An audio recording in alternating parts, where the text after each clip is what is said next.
Hey everyone out there in TV land.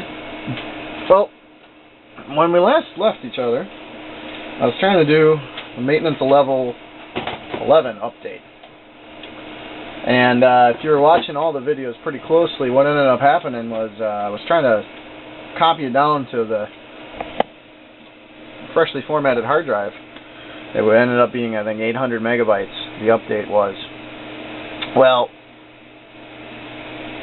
the system doesn't have a gzip, doesn't have a, a tar or gzip, decompressor or compressor. I said, oh, okay, well that's fine. I've got 7-zip on a Windows machine, so I'll just, unzip it, and then it's got tar. It'll work just fine. So every time I tried to copy the tar file down, it would get like, and it was about a 1.2 gigabyte tar file, so I still don't know how in the world this is going to work, but every time I copied it down, it gets to about 800 meg and then tank. So the first thing I said was, maybe we didn't format this thing correctly. It maybe needs a large format file system.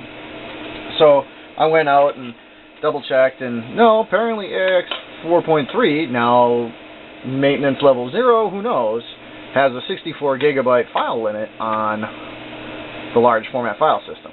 Okay. So I tried again, and I tried again, and I tried again, and I said, well, this is ridiculous. Obviously, I was able to transfer down the zip files, so I said, well, what I'll do is I'll go out and get a gzip program. Now, up until, well, the last time I professionally administrated a 4.3 machine or even a 5.1, two websites existed. One from the University of Los Angeles, California, UCLA. They had an AIX archive, which had a lot of binaries for certain things. If I remember correctly, they were always slightly behind the other one, which was Group Bull. Now, Group Bull, B-U-L-L, or Group, G-R-O-U-P-E, it's a French company. They licensed, I think, the right to use the RS-6000 for their product line. And they're a big computing group off in France. Now, they also had a pre-compiled binaries. They used the IBM C compiler, compiled up a lot of the Unix or Linux utilities that were popular, Bash and K-Shell and gzip, GCC, all that kind of good stuff. Netscape, no, not Netscape, what am I saying? Anyway, they compiled all this stuff up, made it as binaries. You could go out, download them, install them. Everybody was happy, hunky-dory.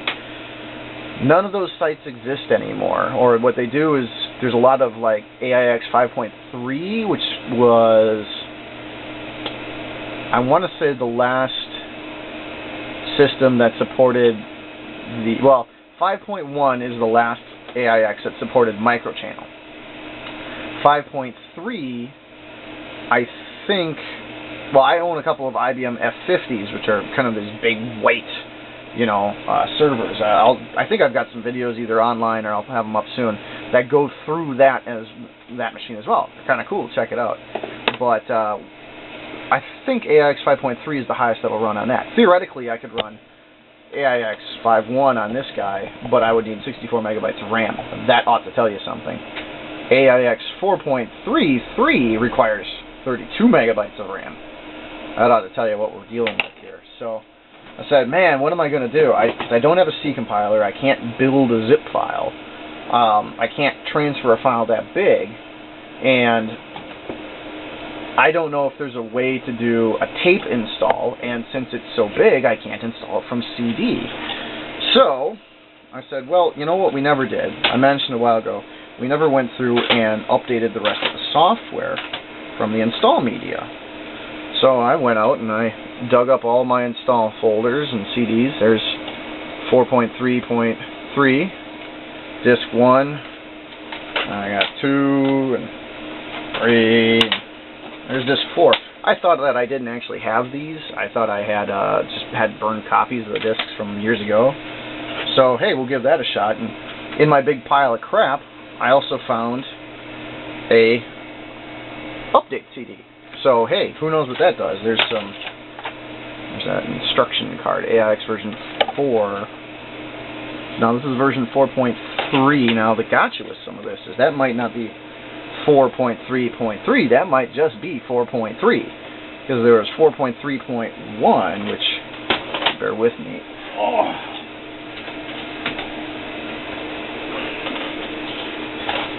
I forget who said it, but how do you know when you're getting old? When you can no longer bend over without yelling. Because, man, I have been feeling pretty lousy like that lately. Now, what's interesting, the date on this, where'd that update CD go? There we are. The date code, there's no date code on this update CD. It's part number 5765C34. I've got some other discs. The one that's dated 2001, so pretty far after they released it, because the original release date on this stuff is like 1999, so it was a couple years after that. I've also got some maintenance level 10, but that's on 3 CDs, so there's a good chance that may not work, just, you know, right off the bat. What else do I got? I got like a DB2 CD, DB2 version 6.1, copyright 99 again.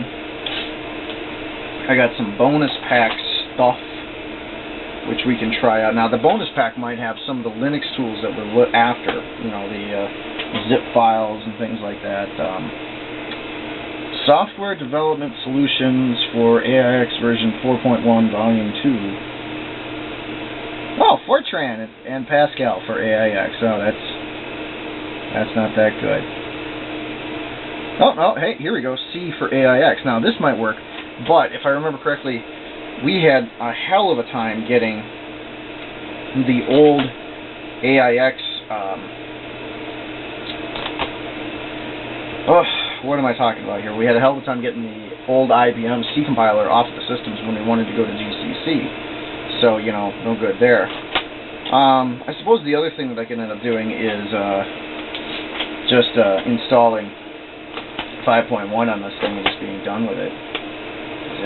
Sort of flipping through what other CDs I have here, and that's about all she wrote as far as IBM. So I've got some bonus CDs, I've got an update CD, but first things first, we're going to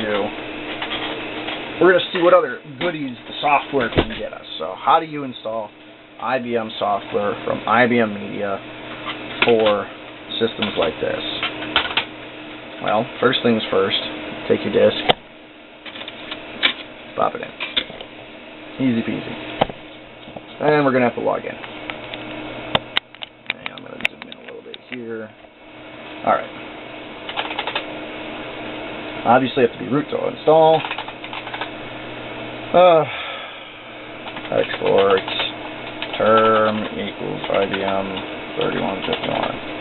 And Smith. Now, what's interesting is I've seen some people say they kept calling it not Smith, S-M-I-T, but SMITT, S-M-I-T-T-Y, as in, like, you know, teletype. I don't know if there's a difference. Well, you know what? Here. S-M-I-T-T-Y. I guess that's this one. Maybe SMIT is the graphical one when you're on a system that has graphical interface. That would make sense. We want to do software installation and maintenance.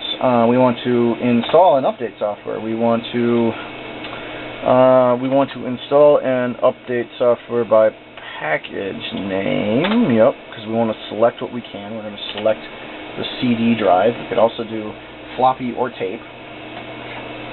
We're going to go CD. And now it should be building. Yep, there it goes. A table of contents from the CD, or loading the table of contents, one of the two. And since this is a real screamer of a system, it'll load right away. Well, I'm going to kill the video for now because I'm running out of tape again, or memory, or whatever. So I'll be back, and we'll see what kind of software we can install.